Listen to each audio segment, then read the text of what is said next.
Director అన్నప్పుడు అన్నీ మోయాలి కదా సార్. డైరెక్టర్ అన్నప్పుడు మరి ప్రమోషన్ చేయాలి కదా సార్, చేస్తారు కదా కంపల్సరీ. హీరో గారు ఇచ్చారండి, 2-3 ఇంటర్వ్యూలు ఇచ్చారు.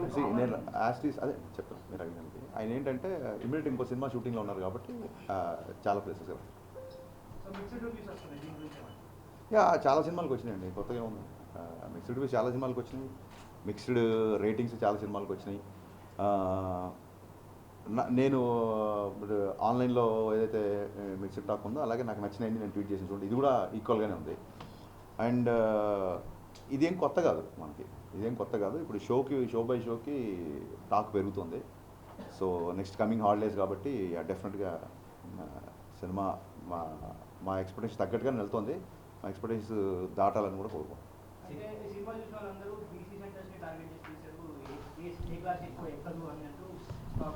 అంటే ఇప్పుడు ఇందులో ఉన్న ఒక కిషోర్ కుమార్ గారి పాటలు కానీ, లేకపోతే ఇందాక మన పాత్రికేయ మిత్రుడే పాడుతున్నాడు మహేష్ భట్ సినిమాలో సాంగ్. సో ఒక ఈస్థెటిక్స్ 90s బ్యాక్డ్రాప్లో పాటలది ఒక సినిమాటిక్ లిబర్టీ తీసుకున్నా సరే, సినిమా మొత్తం మీరు చూసే ఉంటారు కాబట్టి జిక్కి క్యారెక్టర్ లంగావణిలోనే ఉంటుంది. So families A class, B class, C class అందరూ చూస్తున్నారు. బేసిక్గా అది కొంచెం మాస్ సినిమా కాబట్టి మీరు అన్నట్టుగా కంపారిటివ్లీ ఏ క్లాస్తో కంపేర్ చేస్తే బీసీ సెంటర్లో కొంచెం రెస్పాన్స్ ఎక్కువ ఉంటుంది.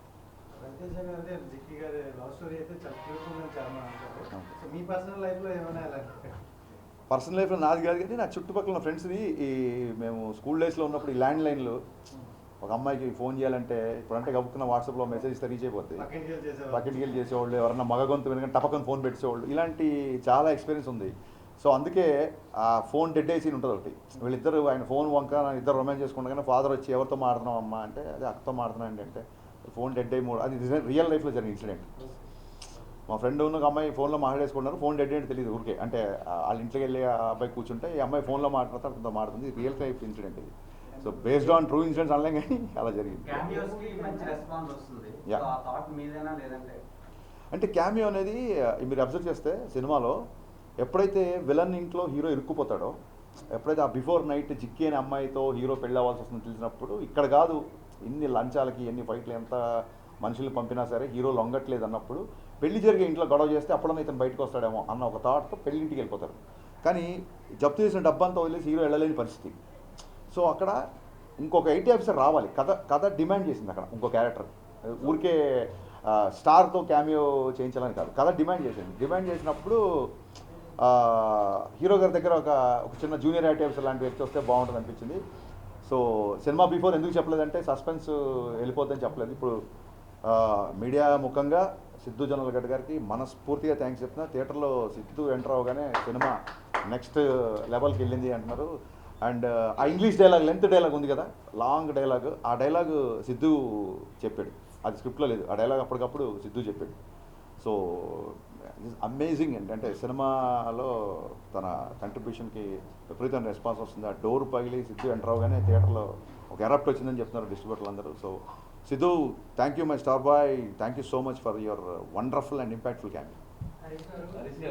కంగ్రాచులేషన్స్ అండి. Thank you sir. 90s అనేటప్పటికి మాకే కరెక్ట్ అవుతాయండి, ఇక్కడ చాలా మంది లేరు. ఆ ఏజ్ నాదే కాబట్టి మహేష్ భట్ సాంగ్ వచ్చినప్పుడు తుమ్ హై అప్నా బనానే కి కసం, సౌదీ అరేబియాలో చూశాను నేను ఆ సినిమా. ఓకే, చాలా కనెక్ట్ అయిపోయాం. ఆ ఫోన్ ట్రాపింగ్ కానీ, పక్కింటికి వెళ్ళి రావడం కానీ, ఇవన్నీ అసలు అలాంటి థాట్స్.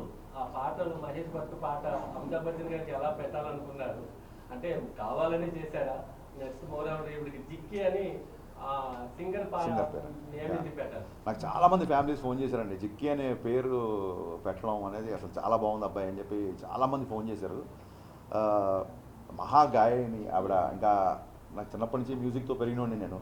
మీరు ఎలా అయితే సడక్ పాటలు, మహేష్ భట్, కుమారస్వామి పాటలు విన్నామో, అందులో సినిమాలో రవితేజ్ గారికి ఉన్న సచిన్ కడేకర్ గారికి ఉన్న రిలేషను నాకు మా నాన్నగారికి ఉండేది. అంటే మా నాన్నగారి వల్లే నాకు కిషోర్ కుమార్ పాటలు బాగా ఇష్టం. బట్ నేను కుమారస్వామి పాటలు ఎక్కువ వినేవాడిని. మా నాన్న ఏమో Kishore Kumar fan.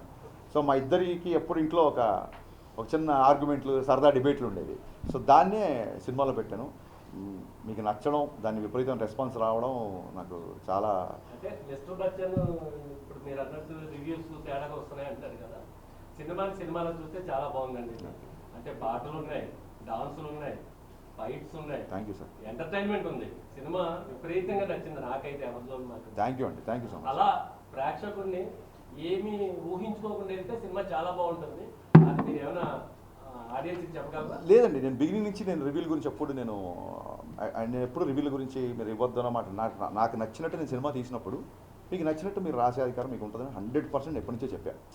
So what ever the డిబేట్లలో ఒక 2-3 సార్లు కొంచెం ఏమన్నా హీటెడ్ ఆర్గ్యుమెంట్స్ అయినా పర్సనల్ అటాక్స్ నుంచి అయింది తప్ప నా సినిమాని నాకు నచ్చేటట్టుగానే మీ రివ్యూ ఉండాలని చెప్పి నేను ఎప్పుడు అనలేదు. అండ్ రివ్యూస్లలో కూడా నాకు బాగా నచ్చిన అంశం మీకు ఇక్కడ వచ్చే ముందే మళ్ళీ ట్వీట్ చేశాను నేను.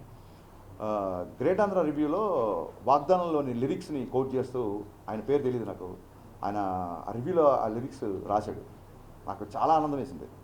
సో అదే ట్వీట్ చేశా. చిన్నప్పుడు మా నాన్నగారు వాగ్దానంలోని సీతా కళ్యాణం నాకు చూపిస్తూ దాని మీనింగ్ అన్ని ఎక్స్ప్లెయిన్ చేసేవాళ్ళు. సో ఒక రచయితకి కానీ ఒక దర్శకుడికి కానీ హై ఎప్పుడు వస్తుందంటే ఇది ఎప్పుడుదో 50 ఏళ్ల కిందటి లిరిక్స్ కదా, సీతా కళ్యాణ్ గురించి ఇప్పుడున్న జనరేషన్కి నచ్చుతుందో లేదా ఇలాంటి ఒక ఇది పెడదామా వద్దా అన్నప్పుడు సరే ఇది బ్యాక్గ్రౌండ్లోనే వస్తుంది కదా నేను చెప్పి పెట్టినప్పుడు ఆ రివ్యూ రాసిన వ్యక్తి దాన్ని గుర్తుపెట్టుకొని బాగుంది, పైగా ఇది ఆ సీన్లో కరెక్ట్గా కూర్చుంది అని రాసినప్పుడు నిజంగా చాలా ఆనందం వేసింది. ఇలాంటప్పుడే మంచి సాహిత్యం, మంచి మ్యూజిక్, కమర్షియల్ ఇన్సెక్యూరిటీ లేకుండా ఇది రీచ్ అవుదా అనే ఒక ఆలోచన లేకుండా తీసుకెళ్లాలని చెప్పి ఏ రచయితకైనా ఏ దర్శకుడికైనా అనిపిస్తుంది. సో నేను దాన్ని ట్వీట్ చేశాను. ఆయన ఐ థింక్ గ్రేట్ ఆంధ్రలో 2.25 ఎంతో వేశారు. So I think I mean చాలా సినిమాలు 2.5, 2.25 వచ్చినాయి. చాలా సినిమాలు బ్లాక్ బస్టర్లు అయ్యాయి, పెద్ద సక్సెస్ అయ్యాయి. నాకు ఓకే ఓకే లేదండి, అలాగే జర్నలిస్టులు ఎప్పుడూ బ్లాక్ చేయలేదు. సరే నేను బ్లాక్ చేసేవాళ్ళు ఎవరంటే కొంచెం బూతులు మాట్లాడుతూ ఇంట్లో ఉన్న లేడీస్ని తిడుతూ అలాంటి వాళ్ళని బ్లాక్ చేస్తాను తప్ప నీ సినిమా బాగాలేదు ఇప్పుడు ఇన్ని అప్రిషియేషన్ వచ్చినప్పుడు ఎక్కడో కొంత ఒక నెగిటివిటీ ఉన్నప్పుడు అది తీసుకోకపోతే అలాగే మొత్తం ఆబాల గోపాల నా సినిమా అలరించాలని కోరుకోవడం కూడా అత్యాసే. డెఫినెట్గా కొంతమంది నచ్చిన వాళ్ళు ఉంటారు, వాళ్ళు మాట్లాడుతుంటారు. Because we have a digital evolution these days, అది ఉంటుంది. కమింగ్ టు ద జర్నలిస్ట్, ఆయన ఏం చేశారంటే ఒక ఫోటో ఏదో పెట్టి ఇది దాని గురించి ఏదో కామెంట్ చేశారు. సో చాలామంది అడుగుతున్నారు ఎందుకు మీరు దాన్ని కౌంటర్ చేయట్లేదు, అభిమానులు అందరూ మన ఇష్టపడేవాళ్ళు, సినిమా నచ్చిన వాళ్ళు అందరూ. అదేమైందంటే first day of the shoot అండి. బేసిక్గా first day of the shoot Shekhar master ఎప్పుడైతే డ్యాన్స్ మూమెంట్లు మూవ్లో వెళ్ళిపోతాయి అనుకోండి, అది ఎప్పుడు చూడడానికి ఎబ్బెట్టు కానీ ఇబ్బంది కానీ ఉండకపోవచ్చు. మీరు ఎప్పుడైతే డ్యాన్స్ మూమెంట్ని మ్యాగ్నిఫై చేసి ఫోటో తీసి స్క్రీన్ చేశారనుకో, అది ఒక పోస్టర్ లాగా మీరు ప్రత్యేకంగా ఇస్తే పోస్టర్ ఇస్తే స్టిల్ కదా, స్టిల్ ఫోటోగ్రఫీ కదా. సో స్టిల్ ఫోటోగ్రఫీ చూస్తే మీరు ఏ పాటలో ఏ స్క్రీన్ షాట్ తీసినా మీకు ఇబ్బంది కలిగేలా చేయొచ్చు బేసిక్గా. అయినా సరే నేను దాన్ని ఎందుకు కౌంటర్ చేయాలంటే శేఖర్ మాస్టర్ చాలా పెద్ద మాస్టర్. ఫస్ట్ డే షూటు ఆ మూమెంట్ అతను కంపోజ్ చేసినప్పుడే ఇది పెద్దగా ఎంకరేజింగ్ ఏం లేదు, పెద్దగా అవసరం లేదని నాకు ఒక చిన్న థాట్ వచ్చిందండి బేసిక్గా. But first day shoot master రాగానే ఈ మూమెంట్ వద్దు ఆ మూమెంట్ వద్దు అంటే డైరెక్టర్ ఆయన ముందు లోలో అయిపోతాడు. అంటే ఆ ఫస్ట్ డే షూటింగ్ సెటప్ చేసే టెన్షన్లో ఉన్నాను నేను. సో ఆ రిహార్సల్ చేసినప్పుడు నాకు అనిపించింది ఈ పాటకి ఈ మూమెంట్ అవసరం లేదు, ఎందుకంటే చాలా మంచి లిరిక్స్ వెళ్తుంది పాట. కానీ మాకు సెన్సార్లో కూడా అలాగ డ్యాన్స్ మూవ్లో ఉంటుంది కాబట్టి పాస్ అయిపోయింది, దాన్ని పెద్దగా పట్టించుకోలేదు. ఎందుకు కౌంటర్ చేయలేదు ఆ విషయంలో మూర్తి గారిని అంటే అన్ని విషయాలు మనమే కరెక్ట్ అయిపోము. డెఫినెట్గా అన్ని విషయాల్లో నేనే కరెక్ట్ అవ్వాలని రూల్ లేదు కదా. సో అతనికి ఆ మూమెంట్ గురించి అతను ఫీల్ అయ్యాడు. బట్ సినిమాలో చాలా మంచి విషయాలు ఉన్నాయి, దాన్ని కూడా మనం భూతద్దంలో చూపించవచ్చు. బట్ ఒక్కొక్కళ్ళు ఒక్కొక్క ఎజెండా. అంటే లాస్ట్ టైం గ్యాంగ్ లీడర్ సినిమాలో కూడా ప్రభుదేవ గారు వర్షంలో పాటలో విజయశాంతి ఇలా పట్టుకుంటారు జరిగింది. అంటే ఏం లేదండి, అదేంటంటే మేము ఉన్న పరిస్థితులలో క్రియేటివ్ పొజిషన్లో ఉన్నప్పుడు, ఇండస్ట్రీలో ఉన్నప్పుడు వాళ్ళు చేశారు కదా మేము చేయాలి ఇలాగ మాట్లాడే ఇంకోళ్ళతో కంపేర్ చేసుకోవడం పరిస్థితి. అందరూ మా వాళ్ళే కాబట్టి అలా కంపేర్ చేసుకోవడం కరెక్ట్ కాదు. సో మీరు అన్నారు కాబట్టి నేను దాన్ని ఆ కామెంట్ నేను తీసుకున్నాను కాబట్టి ఆయనకి నేను కౌంటర్ అయ్యేది తెచ్చుకున్నాను.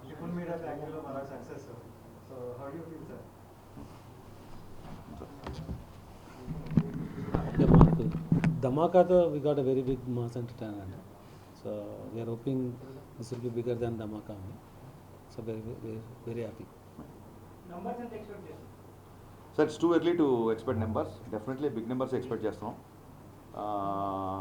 ఇంకా ఈ హాలిడేస్ అయిపోతే వరుసగా హాలిడేస్ ఉన్నాయి కాబట్టి విపరీతంగా ప్రతి కామన్ ఆడియన్స్ సినిమాకి వచ్చే అవకాశం ఎక్కువ ఉంది.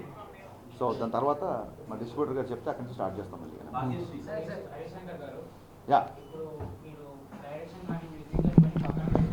నావి ఫినిష్ చేద్దామండి, ఆ తర్వాత సార్ కానీ బాగా కూర్చుంటాం. చెప్పండి. డైలాగ్ సార్ చాలా ఇంపాక్ట్ గా ఉంది. Thank you sir. అంటే చాలా వండర్ఫుల్ గా లైక్ ఇప్పుడు మాస్ మహారాజాగా పంపించిన యూత్ యువరాజ్ అని అండ్ కట్నం తీసుకొని చేస్తే కట్నం తీసుకొని కాపురం చేయడం మగవాడు వ్యభిచారం చేసినట్టు డైలాగ్ చాలా అప్లాస్ వచ్చిందండి. చాలా మంది లేడీస్ కాల్ చేసి చెప్పారు చాలా మంచి డైలాగ్ రాశారు. చాలా బాగుంది Yeah. Dialogue sir.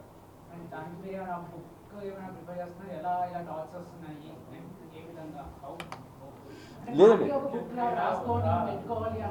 లేదండి, ఒక్కొక్కసారి ఒక్కొక్క డైలాగ్ ఏదైనా టక్కని రాగానే డెఫినెట్గా రాసుకొని పెట్టుకుంటాము. అండ్ ఇలాంటప్పుడు ఏమవుతుందంటే ఆ సందర్భం రాగానే డైలాగ్ అక్కడ వాడచ్చు కదా అన్న ఫీలింగ్ ఉంటుంది. సో నేను బేసిక్గా ఇంతకుముందు ప్రీ రిలీజ్ ఈవెంట్లో ప్రీ ప్రమోషన్స్ రిలీజ్ ప్రమోషన్స్లో చెప్పినట్టుగా బేసికలీ రైటర్గా డైలాగ్ ఇష్టపడే వ్యక్తిని కాబట్టి ఈ డైలాగులన్నీ ఉన్నాయి. అండ్ అప్లాజ్ వచ్చినప్పుడు చాలా ఆనందంగా ఉంటుంది, అంతకంటే ఏమి. ఈ డైలాగ్స్ ఒక పోడ్కాస్ట్ లో పెట్టి రిలీజ్ చేస్తే బాగుంటుందని అనిపిస్తుంది. 100% అండి, మంచి thought. Bhagyashree, how was Silver audience response on your performance? What do you think? Did you watch? Spellbounded. You answered Mike, my question. answer like this, don't look at You me. answered my question. They were spellbounded. But honestly, I was getting up and seeing every expression of theirs, and some of them were shouting, whistling. I've never experienced something like that, so I'm very grateful. Yeah. So same characters చేస్తారా future లో ఏమైనా chance plan I mean, I'm not rigid based on what character I want to play. As the script is coming, and It will look if like whatever question, answer here. I don't know. It's my first time. Sir ఒకసారి dubbing మీరే చెప్పారు. Yes. Answer here. I'm looking here. I did the dubbing, yes. Sir actually మీరు 2 challenges కొత్తగా introduce చేశారు. ఏంటంటే ఇప్పుడు తెలుగు రాని అమ్మాయి చేత డబ్బింగ్ చెప్పించారు, అది సక్సెస్ అయింది. ఇంకోటి ఏంటంటే ఇప్పటిదాకా మీరు అని చాలా కాంప్లిమెంట్ ఇచ్చారు, బట్ ఫస్ట్ టైం ఏంటంటే మొత్తం దాని ఫ్లేవర్ మొత్తం మార్చేశారు. అవును. ఒక సీరియస్ క్రైమ్ సినిమాని అవును. మొత్తం ఒక యాక్షన్ ఎంటర్టైనర్ గా మార్చేశారు, కమర్షియల్. ఏంటి ఈ 2 ఛాలెంజెస్ ఎందుకు కొత్తగా ఫస్ట్ టైం? సార్ నాకు అసలు ఈ సినిమా తీయడానికి బేసిక్ ఇంట్రెస్టే నాకు ఆ 90s క్యాసెట్ రికార్డింగ్ సెంటర్లు, ల్యాండ్ లైన్స్, ఆ పాత పాటలు, టేప్ రికార్డర్లు, ఈ బ్యాక్డ్రాప్లో లవ్ స్టోరీ చెప్పాలని ఎప్పటి నుంచో అనుకుంటున్నాను. సో అది ఈ కథకి బాగా సూట్ అవుతుందని చెప్పి ఫస్ట్ హాఫ్ మొత్తం లవ్ స్టోరీ చేయడం జరిగింది. అండ్ ఇంకోటి ఏంటంటే ఒకటేసారి ఇంట్లోకి వెళ్ళిపోయి ఫస్ట్ హాఫ్ సెకండ్ హాఫ్ ఒకే ఇంట్లో ఉంటే కూడా కొంచెం ఒక విజువల్ క్లాస్ట్రోఫోబిక్ ఉంటుందని చెప్పి ఆ వీధుల కోసం దాని గురించి మేము చాలా తిరిగి చాలా మంచి లొకేషన్ పట్టుకొని ఛాలెంజింగ్ అని ఏమనిపిల్ల. It was very exciting to show that kind of love story. అంటే ఒక ఎక్సైట్మెంట్, అమ్మాయితో ఫోన్లో మాట్లాడితే చాలు. నవల్స్, ఎండమూరి గారి నవల్స్ కూడా సినిమాలో చాలా ఉన్నాయి. ఫోన్లో మాట్లాడితే చాలు, గొంతు వింటే చాలు, గుడికి వస్తే చూస్తే చాలు అనే రోజుల నుంచి టపకని వాట్సాప్లో ఫోటోలు షేర్ చేసుకుంటూ ఎప్పుడంటే అప్పుడు వీడియో కాల్ చేసుకుంటూ పరిస్థితి వచ్చాం కదా. సో ఆ అపురూపతని, ఆ అపురూపంగా ఉన్న ఫీలింగ్స్ని చెప్పాలనే ప్రయత్నంతో లవ్ స్టోరీ వచ్చింది. దానికి ఎక్స్ట్రాడినరీ రెస్పాన్స్ వస్తుంది కాబట్టి I'm very grateful. So me heroines ఎలాగో ఎక్స్ట్రీమ్ లెవెల్లో చూపిస్తారు గ్లామరస్ గా, ఆ తర్వాత అంత రేంజ్ అన్ని దొరకట్లేదు అందరికి. బికాజ్ ఎగ్జాంపుల్ రీజా గంగోపాధ్యాయ గారు